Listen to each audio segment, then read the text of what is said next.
Andrew Carter had spent his entire life believing he was alone by choice. He built his empire from nothing, focused on success, convinced that relationships were distractions he couldn't afford. But that belief shattered the moment a small boy with familiar green eyes stood in front of him, clutching an old photograph. "My mom told me to find you," the boy said softly. Andrew took the picture with a frown, but the second he saw it, his world tilted. It was him. And beside him, Catherine, the woman he had once loved and lost. He looked back at the boy, his heart pounding. "Who are you?" The boy hesitated, then met his gaze. "I'm your son." Chapter 1, The Stranger with a Photograph. Millionaire CEO Andrew Carter was used to being alone. There was no room in his life for family, attachments, or unexpected surprises. Everything was under control: his work, his wealth, his success. He had built his empire from the ground up, and every morning he woke up in his luxurious mansion knowing that he was the only one responsible for his fate. But one evening, everything changed. After a long day at the office, he stepped out of his downtown headquarters and headed to his car. His security guard was already waiting at the entrance, but before Andrew could get into the vehicle, a small boy approached him. The child couldn't have been older than 6, with messy brown hair and large green eyes, the exact same shade as his own, "Mister," the boy's voice was slightly shaky but determined. "Is this you?" The boy held out an old photograph. Andrew took it, and the moment he looked at it, his heart clenched. It was him, standing beside Catherine, the woman he had once loved. The woman he had shared a short but passionate relationship with. The woman who had vanished from his life years ago. "Who gave this to you?" he asked hoarsely. The boy looked up at him with his striking green eyes. "It's from my mom." Andrew's world collapsed. Chapter 2, A Truth Hard to Believe. The security guard tensed, waiting for instructions, but Andrew raised a hand, signaling that everything was fine. He knelt to be at the boy's eye level. "What's your name?" "Ben," the child answered quietly. Andrew looked at the photograph again. There was no doubt, it was him. But the most important question was what this meant. "Where is your mom, Ben?" he asked, feeling his heart pound harder.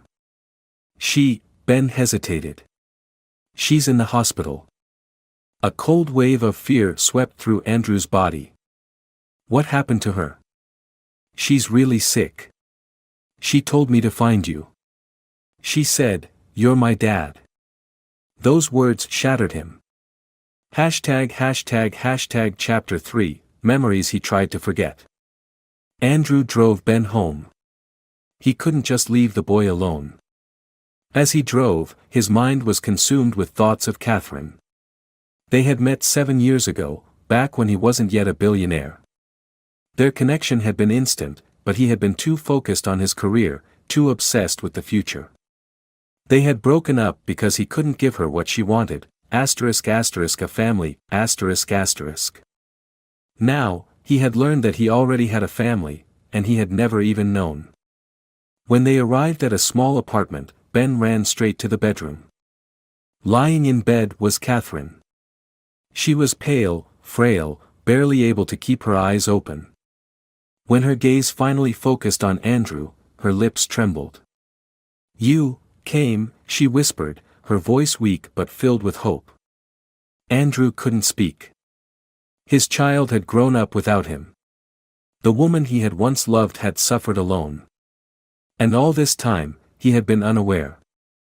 Chapter 4, Her Final Words. Catherine had been in the hospital for months. The doctors said there wasn't much hope. She had known she didn't have much time left, so she sent Ben to find Andrew.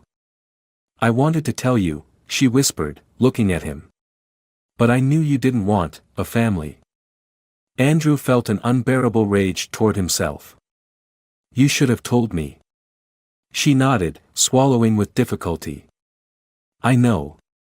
He took her hand. "I'm here. I won't leave." She smiled through her tears.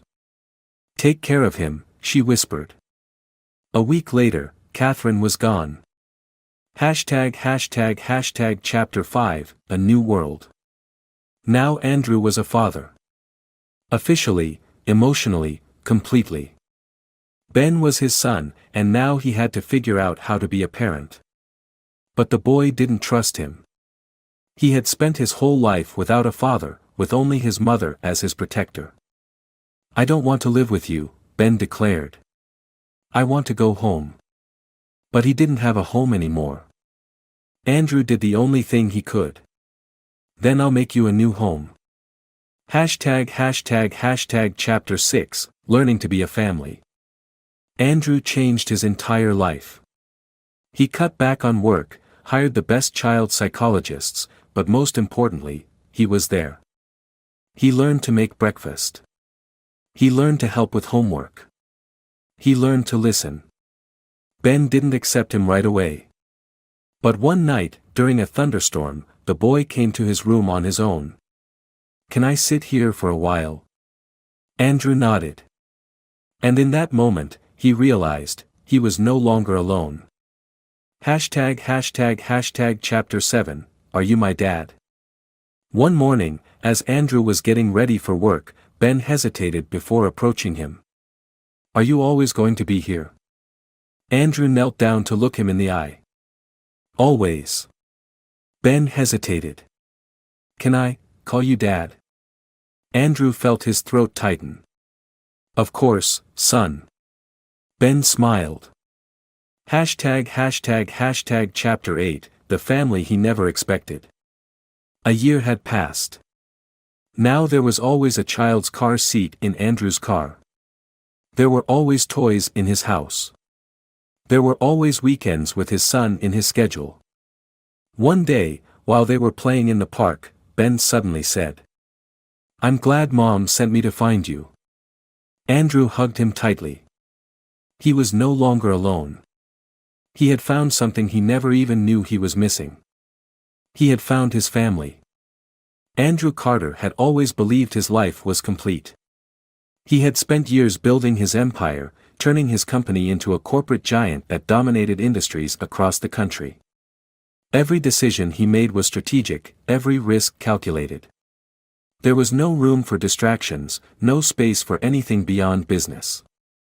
Relationships had never been a priority, and he had long convinced himself that he was better off alone.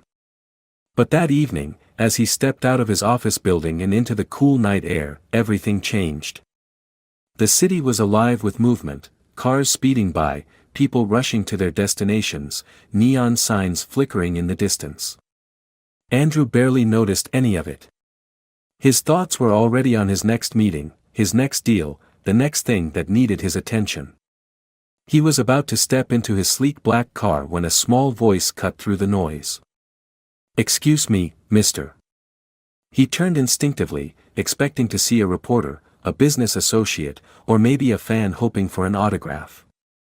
Instead, he found himself looking down at a little boy. The child couldn't have been older than 6. He had slightly messy brown hair, large green eyes, and a hesitant expression that suggested he wasn't sure if he had made the right decision approaching Andrew. He was clutching something tightly in his small hands, pressing it to his chest as if it were the most valuable thing in the world. Andrew frowned, glancing around. There were no adults nearby, no frantic parents searching for a lost child. "Are you lost?" Andrew asked, keeping his voice level. The boy shook his head. "No." "Where are your parents?" The child hesitated, then slowly held out the item he had been clutching. It was a slightly crumpled photograph. Andrew took it, not sure what to expect. The moment he saw what was on it, his breath caught in his throat. It was a picture of him. And beside him, smiling in a way that made his chest tighten, was Catherine, the woman he had once loved, the woman he had let slip away. His grip on the photograph tightened. "Where did you get this?" His voice was quieter now, more controlled, but inside, his mind was spinning. The boy looked up at him, his green eyes filled with something unshakable. "My mom gave it to me," he said. "She told me to find you." Andrew felt the world shift beneath his feet. The child wasn't just carrying a photograph. He was carrying a truth Andrew had never seen coming. Andrew stared at the little boy standing in front of him, his small hand still curled slightly from where he had been gripping the photograph. The air around them felt unnaturally still, as if the entire city had momentarily paused, waiting for his reaction. He forced himself to breathe, to focus on what was happening instead of the whirlwind of questions racing through his mind. The photograph was old, but he remembered the day it was taken as if it were yesterday. He and Catherine had been together then, happy in a way he hadn't been in years. She had always known how to break through his carefully built walls, making him believe, just for a moment, that there was more to life than business and success. But he had been too ambitious, too focused on his future, and eventually, she had walked away. He had told himself it was for the best. Now, standing before him, was proof that his past had never truly been left behind. He crouched down to the boy's level, his voice steady but quieter than before. "What's your name?" "Ben." The name hit him like a second wave of impact. It was simple, strong. He let the sound of it settle in his mind before speaking again. "Where's your mom, Ben?" The boy shifted slightly, his fingers twitching at the hem of his jacket. "She's in the hospital." Andrew felt something tighten in his chest. "What happened?" Ben hesitated, looking away for a moment. "She's really sick. She told me to find you." Andrew exhaled slowly, his mind trying to process everything at once. Catherine was sick. This child, her child, had come looking for him. And more than that, Catherine had sent him. "Where is she?" he asked, his voice firmer now. Ben looked up at him again, those green eyes watching carefully, as if trying to decide if he could trust him. Then, after a moment, he reached into his pocket and pulled out a folded piece of paper.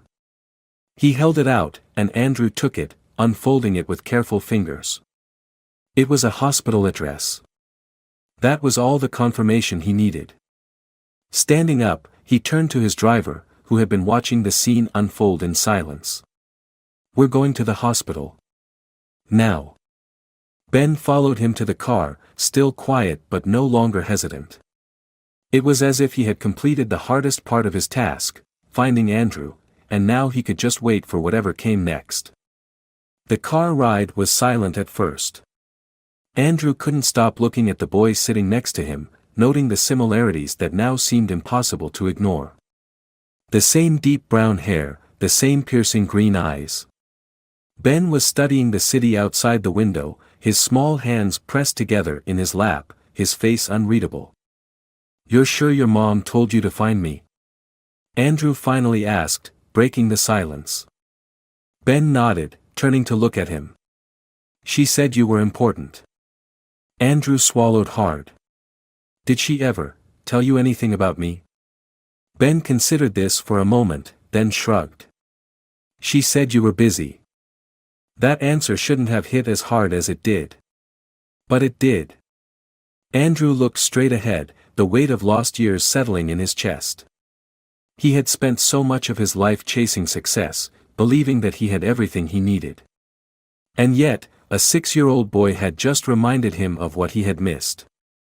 When they arrived at the hospital, Ben slid out of the car quickly, leading the way as if he had done this before. Andrew followed, his heart pounding with an unfamiliar kind of urgency. He was about to see Catherine again. And, for the first time in his life, he was afraid of what he was about to face. Andrew walked through the hospital doors, his mind racing with 1,000 thoughts. The bright fluorescent lights cast a sterile glow over the white tiled floors, and the faint hum of distant conversations and beeping machines filled the air. He wasn't sure what he expected to feel, but a strange, unsettling weight pressed against his chest with every step he took. Ben led the way without hesitation, his small figure navigating the hospital corridors as if he had been here too many times before. That alone sent a fresh wave of unease through Andrew. No child should be this familiar with a hospital. Finally, they reached a room near the end of the hallway. Ben paused at the door, his fingers tightening around the doorknob for just a second before pushing it open. Andrew stepped inside. Catherine lay in the hospital bed, her face pale against the stark whiteness of the sheets. She looked thinner than he remembered, her once vibrant features now shadowed with exhaustion. But when her eyes fluttered open and met his, a flicker of something familiar passed between them, recognition, disbelief, and something deeper. "Andrew," she whispered, her voice barely audible. For a moment, he couldn't speak. The last time he had seen her, she had been full of life, her laughter filling every room she entered. Now, she looked fragile in a way that made his stomach twist. Ben walked to her bedside, climbing onto the chair beside her. "Mom, I found him." A small, tired smile played at the corners of Catherine's lips. She reached out and gently ran her fingers through Ben's hair. "You did good, sweetheart." Andrew forced himself to move closer, stopping at the foot of the bed. "Catherine," he finally said, his voice rougher than he intended. She let out a slow breath, her hand still resting on Ben's head. "I didn't think you'd come." He frowned. "What was I supposed to do? Ignore the fact that a child came up to me with a photograph of us and told me you were in the hospital?" She closed her eyes briefly, then looked at him again. "I didn't want to do this like this. I didn't want you to find out this way." Andrew ran a hand through his hair, exhaling sharply. "Then how, Catherine? How was I supposed to find out? Because I assume you weren't planning on telling me at all." She didn't argue. She didn't deny it. That silence was enough to confirm what he already knew. His eyes moved to Ben, who was listening quietly, watching them both with those green eyes that now felt like a mirror to his own. "Why?" Andrew asked, his voice quieter this time. "Why didn't you tell me?" Catherine swallowed hard. "Because I knew you, Andrew. I knew who you were back then. You didn't want a family. You wanted success. You wanted control. You wanted to be untouchable." His jaw clenched. "And you thought it was your choice to make. You thought you had the right to decide that for me." Tears welled in her eyes, but she held his gaze. "I was scared, Andrew. I was scared you'd resent me. That you'd resent him. That you'd feel obligated, but you wouldn't love him." Andrew felt like the air had been knocked from his lungs. He looked at Ben, at the way the boy sat so still, so quiet, as if he had learned long ago how to exist without disrupting the world around him. And that realization hurt more than anything. "I deserve to know," Andrew said, his voice barely above a whisper. Catherine blinked back tears. "I know." Silence filled the room, thick with everything that had gone unsaid for years. Andrew finally sat down in the chair on the opposite side of the bed, rubbing a hand over his face. He felt drained, overwhelmed, but one thing was becoming painfully clear: none of this was about what had already happened. It was about what happened next. Slowly, he looked up at Catherine. "Tell me what's wrong." A single tear slipped down her cheek. "It's bad, Andrew." His stomach twisted. He had spent his entire life solving problems, fixing things, finding solutions. But as he looked at her, frail and exhausted, he knew this was one thing he couldn't fix. And for the first time in his life, he was terrified. Andrew had spent years solving problems. He had built an empire by making quick decisions, cutting through obstacles, and never letting emotions cloud his judgment. But sitting in that hospital room, staring at Catherine as she lay weak and exhausted, he felt powerless. His fingers curled into his palms as he forced himself to ask the question that had been pressing against his chest since he walked in. "How bad is it?" Catherine exhaled slowly, her gaze dropping to her hands resting on the hospital blanket. "Stage 4, she said softly. Andrew's breath caught in his throat. He had known the answer would be bad, but hearing it out loud made it real in a way he wasn't prepared for. He swallowed hard, his throat tightening. What are the doctors saying? They say it's too advanced for treatment to reverse it, she admitted, her voice barely above a whisper. They're focusing on keeping me comfortable now. The words hit him like a punch to the gut. This wasn't something he could fight, wasn't something he could throw money at until it disappeared. This was happening. Andrew glanced at Ben, who was still sitting quietly beside her, his small hands gripping the edge of the bed. He wasn't reacting the way a child should have in a situation like this. There was no panic, no tears, just quiet acceptance. And that was what broke Andrew the most. How long? He forced himself to ask. Catherine hesitated before answering. A few months. Maybe less. Andrew felt something inside him crack. This woman, the woman who had once been his entire world, the mother of his child, was dying. And he hadn't even known she was sick until today. His gaze shifted back to Ben, who was staring at his mother with the kind of solemn understanding that no 6-year-old should have to carry. Does he know? Andrew asked, his voice tight. Catherine nodded. I've tried to explain it in a way he can understand. He knows I won't be here forever. Andrew exhaled sharply, running a hand through his hair. Why didn't you tell me sooner? I could have. You could have what, Andrew? Catherine cut in gently, lifting her tired eyes to meet his. Fixed it? You're not a god. You can't change this. His jaw clenched. She was right, and he hated it. Catherine reached for Ben's hand, squeezing it gently. That's why I sent him to you. Because when I'm gone, he's going to need someone. He's going to need you. The weight of her words settled heavily over him. Andrew had spent his entire life avoiding emotional ties, convincing himself that he didn't need a family. But now, he had one. A son. A little boy who had grown up without him. And soon, he would be all that Ben had left. A lump formed in his throat, but he pushed it down.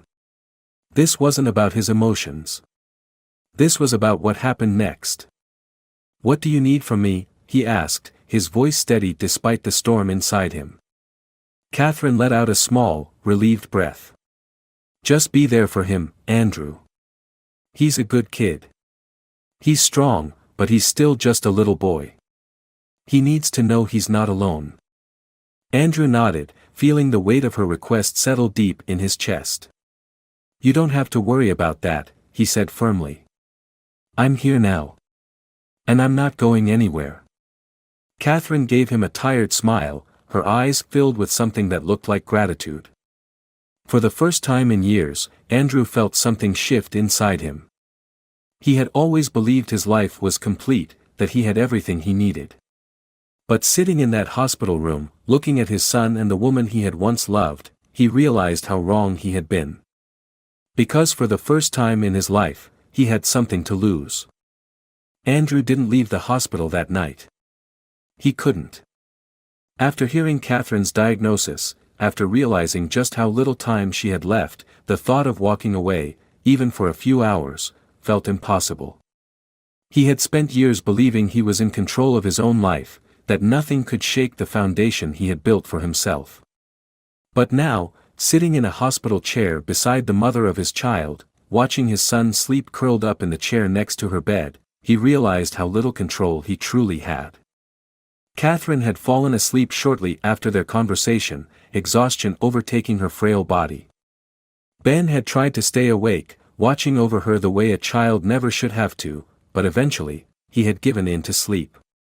That left Andrew alone with his thoughts, the rhythmic beeping of hospital monitors the only sound in the quiet room.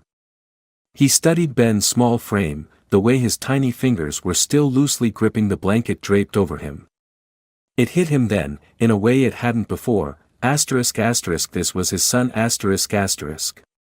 Not just in theory, not just in name. This was a little boy who had been living his life without a father, without knowing there was someone else in the world meant to protect him. And soon, Andrew would be all he had left. The weight of that realization settled in his chest like a stone. He leaned forward, resting his elbows on his knees, rubbing his hands together as if that would somehow help him process everything. He had built an empire from the ground up, had survived in boardrooms filled with men who would gladly stab him in the back for a deal, had faced challenges that would break most people. But none of it had prepared him for this. At some point during the night, a nurse came in to check on Catherine. She glanced at Andrew, clearly surprised to see him still there. "You should get some rest," she said gently. "This is a lot to take in." Andrew shook his head. "I'm fine." She gave him a knowing look but didn't argue. Instead, she adjusted Catherine's floor and checked her vitals before leaving the room as quietly as she had entered. He didn't sleep. When morning finally came, Catherine stirred awake. She turned her head slightly, her tired eyes finding his. For a moment, neither of them spoke. Then she offered a small, sad smile. "You stayed." Andrew exhaled. "Of course, I did." She glanced at Ben, who was still asleep in the chair. "Did he wake up?" "No," Andrew said. "He was exhausted." Catherine sighed, her gaze softening. "He's been so strong through all of this. Stronger than he should have to be." Andrew nodded, swallowing the lump in his throat. "He shouldn't have had to do any of this alone." Catherine hesitated, then reached for his hand. It was a small movement, weak but intentional. He hesitated for only a second before taking her hand in his, feeling how cold and fragile it was. "I need you to promise me something," she said quietly. His chest tightened. "Anything. Don't let him forget me." Andrew's grip on her hand tightened.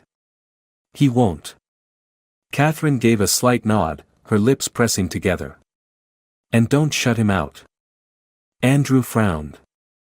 "What do you mean?" She sighed. "I know you, Andrew. You push people away when things get hard. You bury yourself in work. You tell yourself it's easier not to feel." His jaw clenched because she wasn't wrong. That was exactly who he had been. But not anymore. "I won't do that," he said firmly. "Not with him." She searched his face, as if trying to decide whether to believe him. Then, slowly, she nodded. "Good." Ben stirred then, shifting in his chair before blinking up at them sleepily. When his eyes landed on Andrew, there was a flicker of something uncertain, like he was still getting used to the idea of him being there. Andrew offered him a small nod. "Morning, kid." Ben rubbed his eyes and sat up straighter. "Is Mom okay?" Catherine smiled at him, though it was weaker than before. "I'm okay, sweetheart." Ben seemed to accept that answer, but he still looked at her with a quiet worry that no 6-year-old should have to carry. Andrew cleared his throat. "How about we get some breakfast?"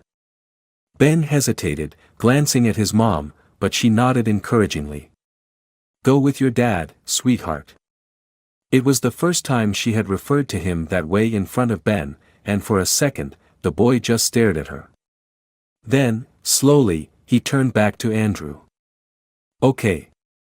Andrew stood, glancing at Catherine one last time before leading Ben out of the hospital room. He didn't know what the future looked like, didn't know how to navigate any of this. But he knew one thing for certain. He wasn't walking away. Andrew took Ben to a small cafe across the street from the hospital. It was quiet, with only a few early morning customers scattered throughout the space. The scent of fresh coffee and warm pastries filled the air, but Andrew barely noticed. His focus was on the little boy sitting across from him, stirring a cup of hot chocolate with slow, thoughtful movements. He had never been good at talking to children. In his world, conversations were about negotiations, strategies, and calculated outcomes. There was no room for uncertainty, no space for emotions that couldn't be neatly organized and controlled. But this was different. Ben wasn't a business deal. He wasn't a problem to be solved. He was his son. And Andrew had no idea how to reach him. The silence stretched between them until Ben finally spoke, his voice quiet. "Are you gonna leave?" Andrew froze, his grip tightening around the coffee cup in his hands. The question hit harder than he expected, and the way Ben asked it, so calmly, as if he had already prepared himself for the answer, made something in Andrew's chest ache. "No," he said firmly. "I'm not leaving." Ben kept stirring his hot chocolate, his gaze fixed on the swirls of melting marshmallows. "That's what Mom said about my nanny. But then she left." Andrew frowned. "What happened?" Ben shrugged. "She said she had to go take care of her own family. She was nice, but she didn't stay." He hesitated before looking up at Andrew. "Nobody stays." Andrew felt like the air had been knocked out of him. This little boy had already learned to expect people to walk away. Andrew leaned forward, resting his arms on the table. "I know people have left before," he said carefully. "But I'm not going anywhere, Ben. I promise." Ben studied him, his green eyes searching his face for something, maybe a lie, maybe a crack in his words. Then, after a long moment, he nodded and went back to drinking his hot chocolate. It wasn't much. But it was a start. When they returned to the hospital, Catherine was awake, propped up on pillows, watching the door as if she had been waiting for them. The relief in her expression when she saw Ben safe and sound was immediate. "How was breakfast?" she asked as Ben climbed onto the chair beside her. Ben shrugged. "Okay." Catherine turned her gaze to Andrew. "Thank you for taking him." Andrew nodded, but he didn't sit down right away. There was something he needed to say, something that had been sitting on his chest since their conversation the night before. "I want to take care of him," he said, his voice steady. When the time comes." Catherine's lips parted slightly in surprise, and for the first time, Andrew saw a flicker of relief behind her exhaustion. "You really mean that?" "Yes," he said without hesitation. "I don't know how to be a father. I don't know what I'm doing. But I know that I won't let him go through this alone." Catherine's eyes filled with tears, but she smiled. "I was so scared that he wouldn't have anyone." Andrew swallowed hard. "He has me." Ben glanced between them, clearly aware that something important was being discussed. He didn't speak, but he reached for Catherine's hand, holding it tightly. Andrew watched the way his little fingers curled around hers, the way he clung to the warmth of his mother. And in that moment, he silently made a promise to himself. He would be the one Ben could hold on to next. The next few weeks passed in a blur of hospital visits, quiet moments, and an unspoken understanding that time was running out.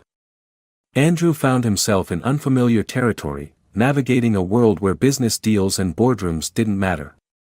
None of it compared to the fragile moments he spent sitting beside Catherine's bed, watching her grow weaker each day, or the time he spent with Ben, who was slowly, but cautiously, beginning to trust him. He had moved some of his work to the city, staying in a nearby hotel so he could be close. He refused to let Catherine and Ben go through this alone. There were days when she was too exhausted to talk, but on the better days, they sat together, sometimes in silence, sometimes reminiscing about the past. One evening, as Ben sat on the floor coloring in a book, Andrew and Catherine found themselves in a rare moment of quiet. She was resting against the pillows, her face pale but peaceful. She turned her head toward him, her voice soft. "Do you ever regret it?" Andrew frowned. "Regret what?" "Us. How it ended."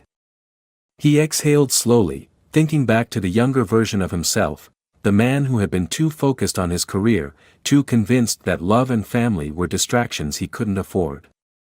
"I regret letting you walk away," he admitted. "I regret not knowing about Ben sooner. I regret a lot of things." Catherine smiled faintly. "You were always so determined. So sure that nothing could get in your way." He let out a quiet chuckle. And look where that got me. Her smile faded slightly, replaced by something softer, something sad. You're a good man, Andrew. You always were. You just never let yourself believe it. He didn't know how to respond to that. Instead, he reached over and gently took her hand in his. It was cold, too fragile, but she squeezed his fingers lightly. I wish we had more time, she whispered. Andrew's throat tightened. Me too. A small rustling sound from the floor made them both look down. Ben had put his crayons aside and was staring up at them, his expression serious. What happens after? He asked, his voice barely above a whisper. Catherine swallowed, and Andrew could see the way she was fighting her emotions. She had always been strong, but this was the one thing she couldn't protect him from. Andrew shifted in his chair and met Ben's gaze. After what? Ben hesitated, looking between them before finally saying, after Mom goes to heaven. Andrew felt his heart clench. He had no idea how to answer that question, no idea how to explain something so cruel to a child who shouldn't have to understand it. But Catherine spoke first. You'll be with your dad, she said gently. He's going to take care of you. Ben looked at Andrew, searching his face. For how long? Andrew didn't hesitate. Forever.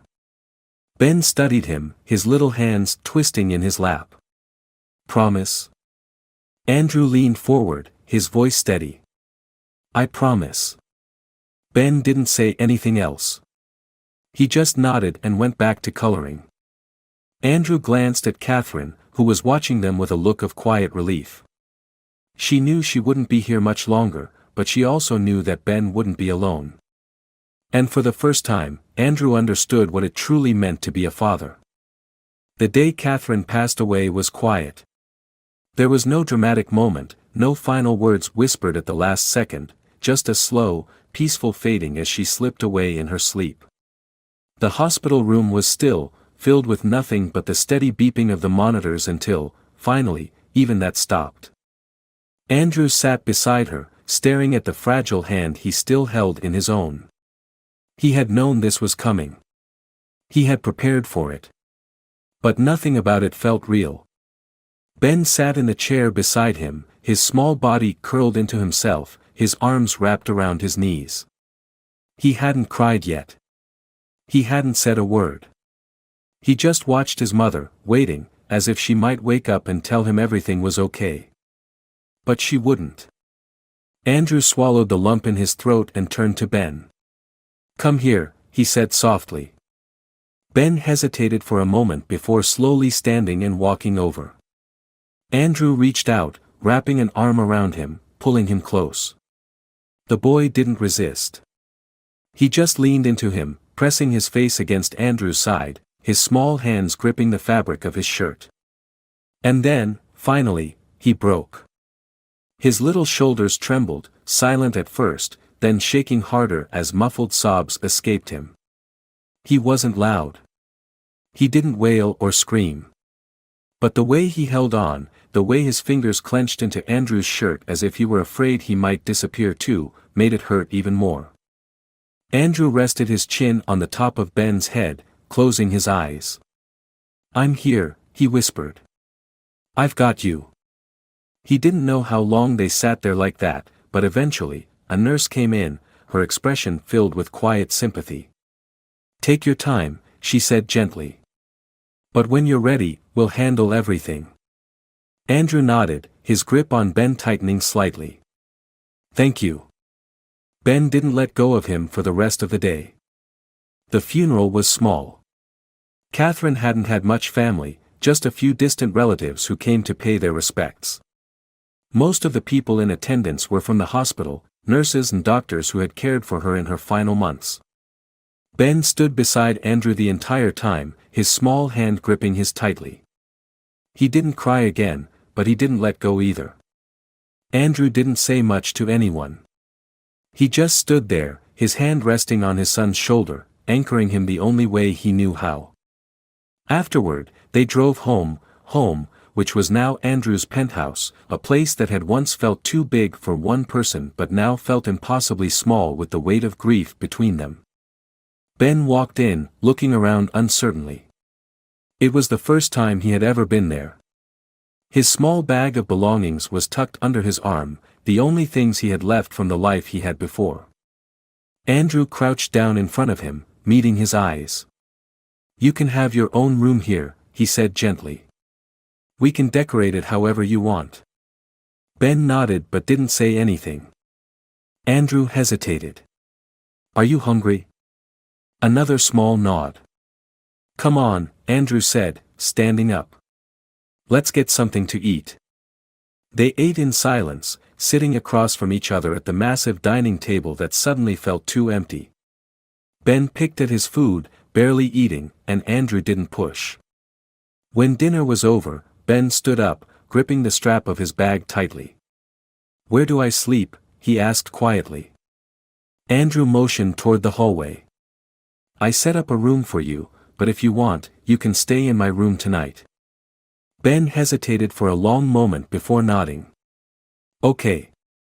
That night, Andrew lay awake, staring at the ceiling as Ben slept beside him, curled up with a stuffed animal he had brought from home. Every now and then, the boy shifted, letting out a quiet sigh, but he didn't wake up. Andrew turned his head slightly, watching him. This was real now. This was his life. And as terrifying as it was, he knew one thing for certain. He wouldn't fail him. Because no matter what, Ben wasn't alone. Not anymore. The ending of this story is both heartbreaking and deeply fulfilling. It doesn't rely on a grand, dramatic resolution but instead focuses on quiet, emotional depth, something much more real and powerful. Andrew, a man who once prided himself on his independence, is forced to confront the truth that success and wealth mean nothing without connection. What makes this conclusion so impactful is the subtle transformation in Andrew. In the beginning, he is a man who believes he is in control of every aspect of his life. But life, as it often does, throws him something he never planned for, a son he didn't know existed and a woman he once loved slipping away before he can make things right. The grief of losing Catherine is heavy, but it's through that loss that he finally understands what truly matters. Ben's journey is just as important. He starts out as a boy who has learned to expect people to leave. He is cautious, hesitant, unwilling to believe in promises because he has seen too many broken. But by the end, he trusts Andrew, not because of words, but because of actions. Andrew stays. He holds on. He doesn't leave. The final scene, where Ben falls asleep in Andrew's bed, is quiet but incredibly meaningful. It's not just about comfort, it's about security, about the realization that he finally has someone who won't disappear. And for Andrew, it's about embracing the role of a father, not just in name, but in presence. This is a story about loss, but more importantly, it's a story about finding something unexpected in that loss. Andrew loses Catherine, but he gains a son. He loses the version of himself that thought he didn't need family, but in doing so, he becomes something greater. The beauty of this ending is that it's not a perfect, fairy tale resolution. There's no instant healing, no immediate sense of everything being fixed. But there is hope. And sometimes, hope is the most powerful thing of all.